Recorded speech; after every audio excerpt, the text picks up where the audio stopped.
और इधर ईरान ने बड़ा दावा किया, देश के दक्षिणी तट के पास उसकी ग्राउंड एयर डिफेंस यूनिट से एक अमेरिकी ड्रोन को मार गिराया। ईरानी सेना के मुताबिक ये ड्रोन पर्शियन गल्फ के ऊपर उनकी हवाई सीमा में घुसा था, जिसके बाद ground to air missile system से इसे निशाना बनाया गया। लुकास यानी low cost unmanned combat attack system एक लंबी दूरी का अटैक ड्रोन है, जिसे हाल के संघर्ष में इस्तेमाल किया जा रहा है।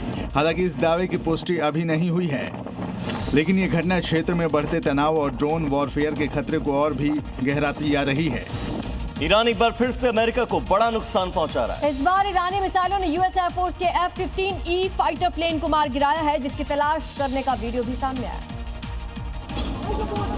2 ब्लैक हॉक हेलीकॉप्टर और एक C-130 रिफ्यूलिंग एयरक्राफ्ट जो ईरान के आसमान में मंडरा रहे हैं और तलाश कर रहे हैं F-15E फाइटर प्लेन के पायलट्स की। वहीं एक और वीडियो सामने आया है जिसमें लो एल्टीट्यूड पर 2 ब्लैक हॉक हेलीकॉप्टर उड़ रहे हैं। तभी वहां खड़ी एक कार से ईरानी पुलिस फोर्स के जवान उतरते हैं और फायरिंग करने लगते हैं। उधर ईरान ने एक और F-35 मार गिराने का भी दावा किया है।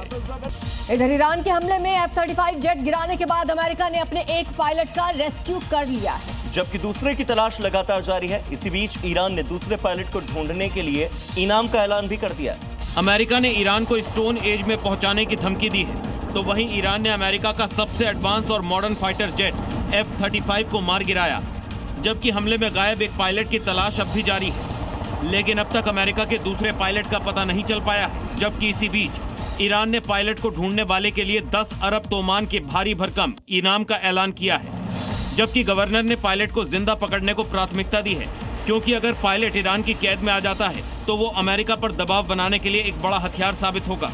और न्यूयॉर्क टाइम्स का दावा है कि अमेरिका और इजराइल के हमले में ईरान की मिसाइल क्षमता पूरी तरह से बर्बाद अब भी नहीं हुई है। साथ ही दावा यह भी किया गया है कि काफी संख्या में लॉन्चर्स मिसाइलें अब भी सुरक्षित है। न्यूयॉर्क टाइम्स ने तो ये भी दावा किया है कि हमले के कुछ घंटे बाद ही ईरान ने अपने मिसाइल अड्डों को रिस्टोर भी कर लिया था। साथ ही नकली मिसाइलों को भी बड़ी संख्या में तैनात कर रहा है, ताकि दुश्मन को चकमा दिया जा सके। न्यूयॉर्क टाइम्स की रिपोर्ट में दावा किया है कि हमले वाली 24 जगहों में से ईरान ने आधे से अधिक जगहों पर निर्माण शुरू कर दिया है, और जब तक इजराइल अमेरिका ने दोबारा हमले का प्लान किया, तब तक ईरान ने भी जवाब देने की तैयारी पूरी कर ली थी। तो आपको बता दें कि अमेरिका के जिस फाइटर जेट को मार गिराने का दावा ईरान कर रहा है, उसके अमेरिकी फाइटर जेट के एक पायलट को रेस्क्यू कर लिया गया है। ये बड़ी अपडेट। एक पायलट को जिंदा बचा लिया गया है, जबकि दूसरे पायलट की तलाश लगातार जारी है। यूएस की तरफ से भी लगातार रेस्क्यू करने की कोशिशें जारी है। मिडिल ईस्ट में जारी युद्ध के बीच ईरान ने अमेरिकी फाइटर जेट को मार गिराया। ईरान के दक्षिण पश्चिमी प्रांत में और बुयर अहमद में अब अमेरिकी पायलटों की तलाश तेज कर दी गई है।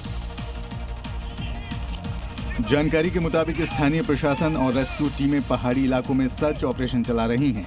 घने जंगल और दुर्गम पहाड़ियां रेस्क्यू ऑपरेशन को चुनौतीपूर्ण बना रही हैं। स्थानीय अधिकारियों का कहना है कि खोज अभियान में ड्रोन और हेलीकॉप्टर की मदद ली जा रही है, जबकि इलाके की निगरानी भी बढ़ा दी गई है।